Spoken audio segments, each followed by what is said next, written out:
માનની સંસ્કૃતિ છે, પરસ્પર પ્રેમની સંસ્કૃતિ છે. એક સત્યકામ જાબાલાની કથા છે.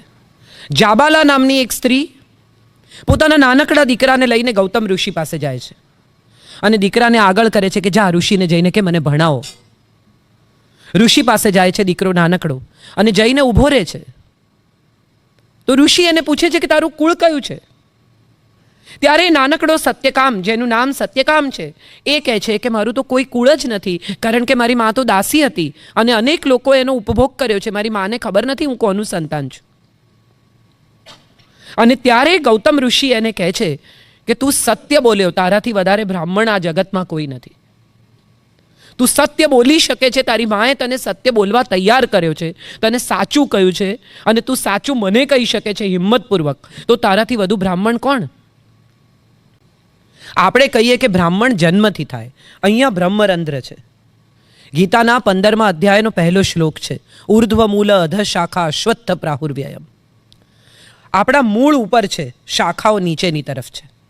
બાકી બધા પ્રાણીઓને કાં તો આડા બનાવ્યા છે, કાં તો બધા મૂળ અંદર છે અને શાખાઓ ઉપર છે. માણસ એક જ એવું પ્રાણી છે કે જેના મૂળ ઉપર છે ને શાખાઓ નીચે છે.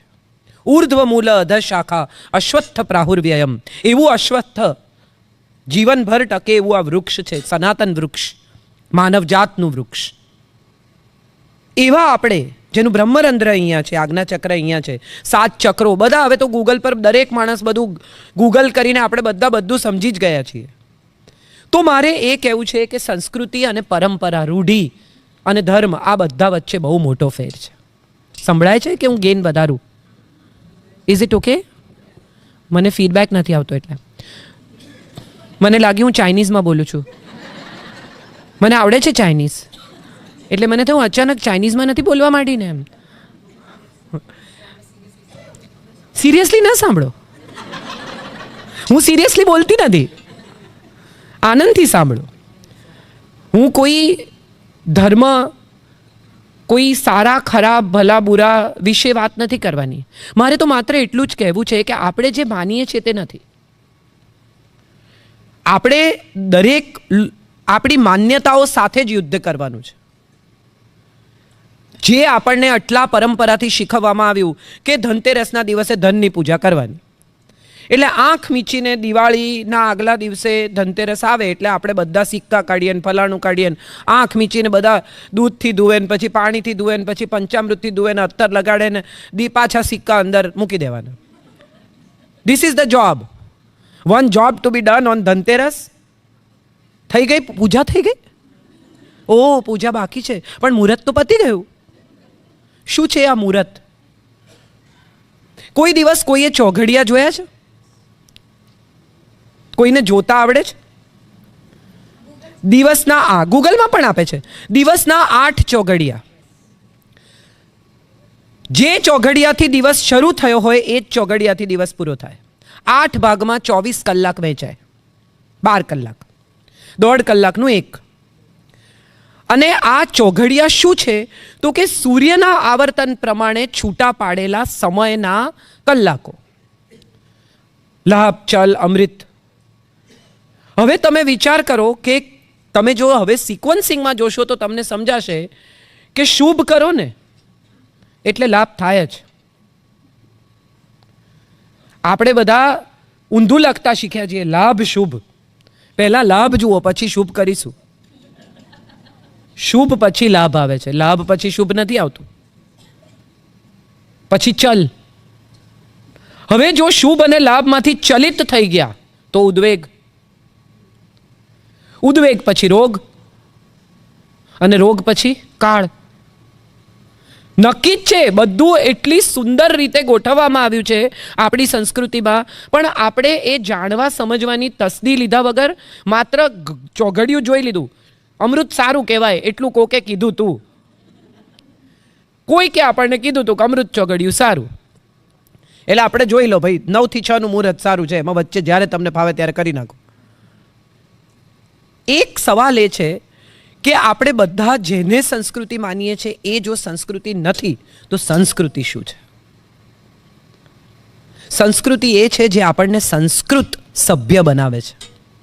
માણસ કપડાં પહેરતા શીખ્યો, ખાતા શીખ્યો, વ્હીલની શોધ કરી, અનાજની શોધ કરનાર કોણ? તો કે પહેલી સ્ત્રી હતી, જેણે વધેલું અનાજ ફેંક્યું અને એણે ખેતીની શોધ કરી. કારણ કે ત્યાંથી ખેતરમાં જે અનાજ વધ્યું હતું એણે ફેંક્યું અને એમાંથી ઉગ્યું, ત્યારે એને ખબર પડ્યું કે આ તો ઉગી શકે છે. સેપિયન્સ નામનું એક પુસ્તક છે, જેણે પણ જોયું હોય, વાંચ્યું હોય, એમાં માણસ જાતના ઉદ્ભવની કથા છે. આપણે બધા જાણે અજાણે વિદેશમાં આવીને ડરી ગયા છીએ. આપણને એમ થઈ ગયું છે કે હવે બચાવો, નહીં તો સંસ્કૃતિ ગઈ. એટલી કાચી આપણી સંસ્કૃતિ નથી ને એટલા કાચા આપણા પાયા નથી કે કોક બે માણસ આવીને હલાવે એટલે બિલ્ડિંગ પડી જાય. નો. ભારતીય સંસ્કૃતિની પરંપરા બહુ જૂની છે. તમે જુઓ, ચાંદલો બિંદી કરે સ્ત્રીઓ. કેમ કરે? કદી કોઈએ આપણને કીધું નથી. લગ્ન થાય એટલે સૌભાગ્યના ચિહ્ન રૂપે બિંદી કરવાની. એકે એક અંગમાં દાગીના પહેરવાના. કેમ પહેરવાના? કાન છેદાવે, નાક છેદાવે, દીકરીનું ખાસ કરીને. કેમ? આના બધાના વૈજ્ઞાનિક કારણો તમને વેદોમાં, આયુર્વેદમાં મળે છે. દરેકે દરેક વસ્તુ સાથે જોડાયેલું લોજિક છે. પણ આપણે બધા એટલું જ સમજ્યા કે સંસ્કૃતિ એટલે પારકા પ્રદેશમાં જઈ અને ગુજરાતી, આપણા છોકરા ગુજરાતી બોલવા જોઈએ. ઘરમાં ગુજરાતીમાં બોલ, હું તને ગુજરાતીમાં જવાબ આપીશ. હું નહીં બોલું તારી સાથે, તું ઇંગ્લિશમાં બોલીશ તો. એમ ન શીખવાય ગુજરાતી. ભાષાના પ્રેમમાં પાડવા પડે છોકરાઓને. ઇંગ્લિશ સ્કૂલમાં સૌથી પહેલાં જાય ત્યારે શું શીખીને આવે છે? મને કહો. સૌથી પહેલાં ABCDની પણ પહેલાં શું શીખવે? યાદ કરો. શું શીખીને આવ્યા સૌથી પહેલાં? Rhymes. What are the rhymes? 1 2 buckle my shoe, 3 4 shirt the door. એને ક્યારે આવડી જાય એ જ એને ખબર ના પડે. ટૂંકા નાના સરસ રસપ્રદ જોડકણા. Twinkle twinkle little star, how I wonder yes what you are, Johnny Johnny yes papa, eating sugar no papa, telling lie no papa, open your mouth ha ha હા. આ બધું એ શીખીને આવે અને ભાષા એને કવિતા સાથે આવડતી જાય. આપણે ત્યાં પણ સુંદર જોડકણા છે. આપણે આ જોડકણા, જે લોકોના વાળ સફેદ થઈ ગયા છે એ લોકોને કદાચ યાદ હોય તો, બાકી નવી જનરેશન સુધી તો આ જોડકણા આપણે પહોંચાડી શક્યા જ નહીં. ના ના, સફેદ એટલે સાચે, એને તો પોતાને તો ખબર હોય ને. કેટલાક રાખે, કેટલાક ના રાખે, પણ જેના થયા છે એને તો ખબર જ હોય ને. જે પોતે, જેનું નામ જ ડાય છે, એ કેટલું જીવાડશે? એને એના પર જ લખ્યું છે ડાય. ધેટ મીન્સ આ બહુ લાંબુ જીવાડશે નહીં. જ્યોર્જ બર્નાર્ડ શોની ગર્લફ્રેન્ડ એનાથી બહુ નાની હતી ને બર્નાર્ડ શોના વાળ સફેદ.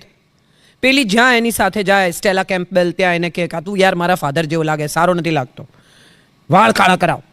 તો જ્યોર્જ બર્નાર્ડ શો એક દિવસ બિચારા એમને એમ થયું કે બહુ યાર આ તો બહુ કહે છે, જવું જોઈએ. એટલે એક સરસ સેલોમાં ગયા અને જઈને એણે પૂછ્યું કે do you have anything four grey hair? એટલે પેલા જે સેલોનો છોકરો હતો એણે કહ્યું yes sir, lot of respect. I am sure થોડા સમજ્યા, થોડા નહીં સમજ્યા. મજા છે, જિંદગી જીવ્યાની પણ એક મજા છે. તમે આ દેશમાં આવ્યા, સંઘર્ષ કર્યો. હું કાલે જ કહેતી હતી, અમે કાર્યક્રમમાં ગયા ત્યારે, કે હું ને તુષારભાઈ પેન્ડેમિકની પહેલાં અમેરિકા આવેલા, તુષાર શુક્લ. પછી અમે જોડે ટ્રાવેલ કરીએ અને આવો જ કાર્યક્રમ બનાવેલો. એ લોકોએ સવારે ઉતરીએ અને સાંજે બોલવાનું હોય ને તુષારભાઈ દોડીને એકદમ આગળ બેસી જાય ગાડીમાં, સીટમાં. હું પાછલી સીટમાં સુઈ